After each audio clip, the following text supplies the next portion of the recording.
Когда едкий, удушливый дым над старым двухэтажным особняком на окраине города наконец-то рассеялся, а последние пожарные расчеты начали неспешно сворачивать мокрые рукава, считая свою тяжелую работу полностью выполненной, на пепелище внезапно появилась рыжая уличная кошка с обгоревшими усами и опаленной шерстью.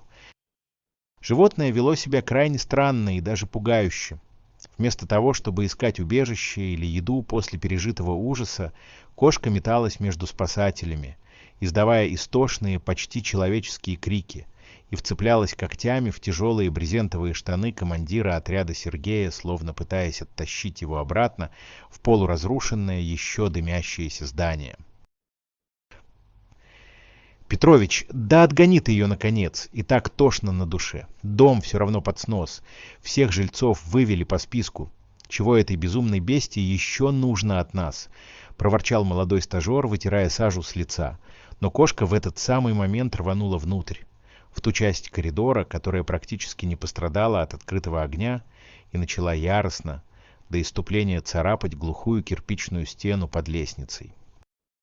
Зверь действовал с каким-то запредельным животным отчаянием, сдирая подушечки лап о холодный, грубый камень до самой крови, и когда Сергей, ведомый непонятным предчувствием, подошел ближе, он вдруг осознал, что за этой абсолютно ровной, заваленной строительным хламом стеной слышится вовсе не шорох оседавшей пыли, а едва уловимый прерывистый звук, больше всего похожий на свистящее детское дыхание.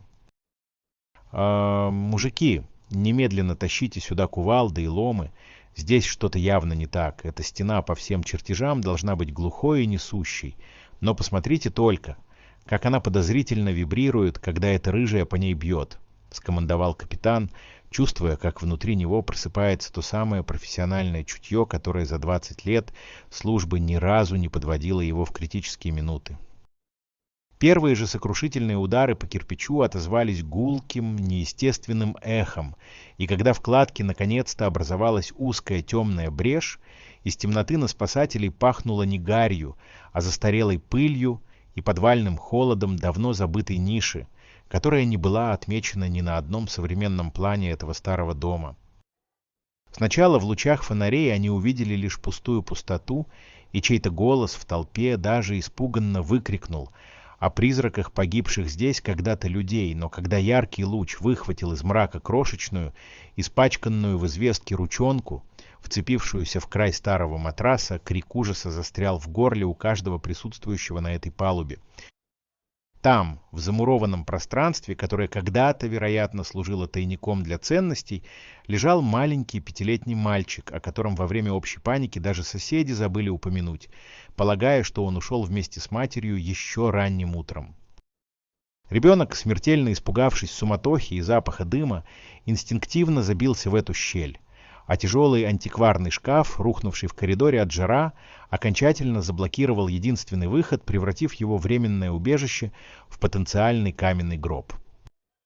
Кошка, которую мальчик часто подкармливал тайком от взрослых, оказалась единственным существом на Земле, которое точно знало местоположение своего маленького друга, и ее непостижимая интуиция в итоге победила человеческое равнодушие и сухие технические отчеты. Дорогие друзья, если вам понравилось видео, поставьте лайк, а также подписывайтесь на канал, где наши авторские истории выходят каждый день.